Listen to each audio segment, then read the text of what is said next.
আমাদের মানুষকে জানাতে হবে, জানাবার জন্য কিছু কাজ করতে হবে। সাহাবীদের কেউ কেউ এই দশক শুরু হলে এই দশকের 10টা স্পেশাল আমল আছে, এই আমলগুলো করবার জন্য কেউ কেউ বাজারে চলে যেতেন, উদ্দেশ্য অন্যদেরকে জানান। তো সেই দশকের আমলগুলো আমরা করবো তো ইনশাআল্লাহ।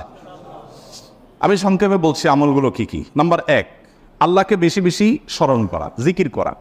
আল্লাহ সুবহানাহু ওয়া তাআলা কোরআনে কারিমে বলেছেন যে উযকুরুল্লাহ ফি আইয়ামিন মা'দুদাত, নির্দিষ্ট দিনগুলোতে তোমরা আল্লাহর জিকির করো, বেশি বেশি স্মরণ করো, আল্লাহর স্মরণটা বেশি বেশি হবে।